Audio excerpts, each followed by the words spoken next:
what do you see as the most promising research frontier for this combination, weight loss, resistance, autoimmune recovery, or cognitive decline? I have a feeling it's going to be cognitive decline, actually.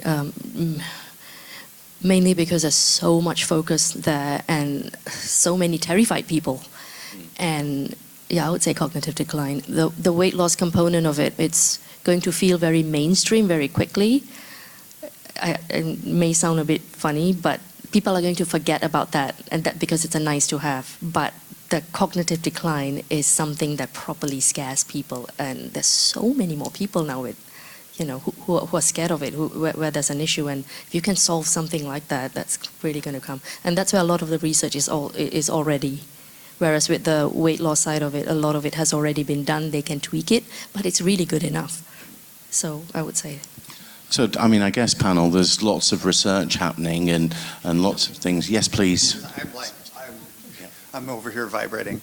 And I got to talk about Dr. Zielsdorf's comment about the sexy application and the non-sexy. So GLP-1s right now, the big sexiness is weight loss, and look at you, you can be sexy in this dress like Kim Kardashian. It's super, super sexy, right? But when we start looking at the research and we start looking at these combinations, and everyone's like cognitive decline, and I kind of have to sneak under there, and I'm like, it's anti-aging. But it's not anti-aging and being like your big sexy self. This is life extension, health extension, freedom of pain and chronic disease, as well as increased mobility and overall health. So you're going to you're turning back the clock. And when you say that to people, they're like, oh. And I was talking to a 23-year-old kid, and I was like, you're resetting your entire system back to your age from my age.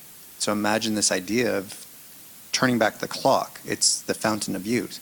When people understand that and the power of that, the sexiness of losing weight, ooh, that was really great, but I'm now going to live to 120 with the brain power and the sharpness of a 23-year-old, you're not going to be able to keep up. And I just say the research in psychiatric conditions is just starting, I think, for GLP-1s, and they're already looking at depression and other issues, so this is really exciting. I just wanted to bring that back to a clinical point because your presentation illustrated it, but you could take a lot of things, that's what I was trying to emphasize, is if you put LDN in the middle and you stack or you layer, you can influence so many pathways and get such broad benefit. The specific question of what are we trying to fix almost becomes irrelevant because you're fixing a system.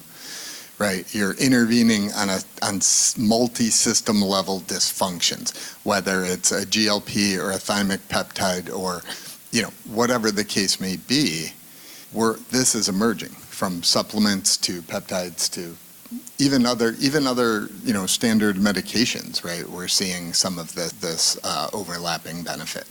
Right, so clinically, for the sake of the audience, I just want to visualize, put LDN in the middle, and think about it in that broad, sweeping category.